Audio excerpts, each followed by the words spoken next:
ఇచ్చిన దైవసేవకు ఉన్నానండి. మూడవదిగా సాక్షి ఏంటో మీ అందరికీ ఉన్నానండి. సాక్షించినదే కానీ దేవుడు చేసిన కార్యం బట్టి గొప్పదే నా విషయంలో. ఎందుకంటే నాకు గుండెల్లో నొప్పి కింద పొడిచేదండి. అది గ్యాసా లేకపోతే గుండె నొప్పి అనేది అర్థం కాకపోతే హార్ట్ డాక్టర్ గారి దగ్గరికి వెళ్తే మొత్తాన్ని చెక్ చేసి టీఎంటీ ఈసీజీ టుడియో అన్నీ తీసేయలేదమ్మన్నారండి. కానీ నొప్పి తగ్గడం లేదు. సరే ఈటలా తగ్గడం లేదని చెప్పి ఇంకా అలా ఆలోచిస్తే గ్యాస్ వాడి గ్యాస్ ట్యాబ్లెట్ వేసుకున్నా తగ్గుతలేదు.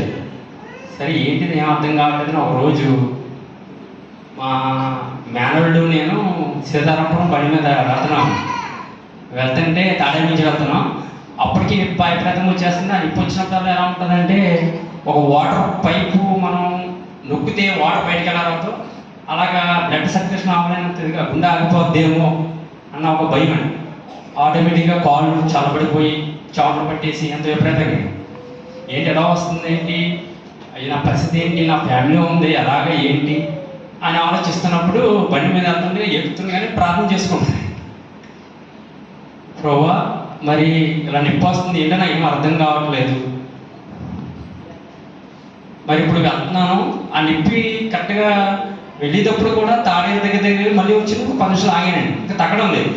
సరే మరి వెళ్తున్నాను చివరిదాకా వెళ్ళిపోయి మళ్ళీ అక్కడ తిరిగి వస్తున్నానండి. మా మేనల్డ్ వెనకాల ఉన్నాడు, పిల్లవాడు వెనకాల కూర్చున్నాడు. ప్రభు మరి నొప్పి నాకు నాతో పని చేయించుకోవాలి, ఈ పరిచయంలో నన్ను వాడుకోవాలి అనుకుంటే కనుక ఈ నొప్పి తగ్గించింది, స్వస్థపరచండి అని అడిగాను.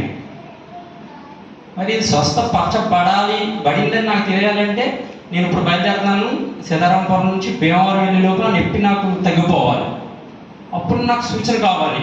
నువ్వు స్వస్థపరిచావు, ఈ పరిచయంలో నన్ను వాడుకుంటున్నావు, మరి మీ దాసుని నేను బయటకు తీసుకువెళ్ళాలి డ్రైవింగ్లో, నా ద్వారా పని ఉంది చేయించుకోవాలంటే అది స్వస్థపరచండి అని అడిగానండి. కరెక్ట్గా దగ్గర గుండెపోటు టర్నింగ్ వచ్చానండి. నాకు సూచన కావాలి ప్రభు అని అడిగినప్పుడు ఆ సూచన నాకు తెలియజేస్తే నువ్వు స్వస్థపరిచినట్టు నాకు అంటే పరిచయంలో వాడుకుంటున్నట్టు అని అడిగేటప్పటికి గుండెపోటు టర్నింగ్ దగ్గరికి వచ్చేటప్పటికి అలా నొప్పి లేదేమో ఇప్పటికీ కూడా లేదండి. ఈ సాక్ష్యం మా దేవుని మహిమకారు కానీ సంఘం చెప్తున్నానండి. ఇంకోటి ఏంటంటే నేను చెప్పేది ఏంటంటే శివ నేను బయటికి వెళ్ళానండి.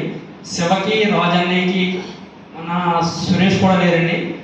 అంటే అయ్యగారికి తీసుకెళ్ళి కూడా చెప్తున్నాను డ్రైవింగ్ విషయంలో ఎవరో కూడా నెగ్లెక్ట్ చేయొద్దు, నిర్లక్ష్యం చేయొద్దు. ఎందుకంటే ఆ ఆశీర్వాదం ఏంటని నేను చూస్తున్నానండి. అయ్యగారు ఫోన్ చేసినప్పుడు ఒకసారి నేను కుదరకపోతే నాకు కుదురుతారని వేరే పురమార్చడం వాళ్ళు రావడం చేస్తాను. కానీ కుదరకపోతే కుదరదని చెప్పండి అంతే తప్ప అయ్యగారు ఫోన్ చేశారంటే ఈ టైంలో అయ్యో ఏంటి ఎలా చేస్తున్నారు నా పని ఉంది అని మట్టికి సనగకుండా ఉన్నదన్నట్టు చెప్పాను.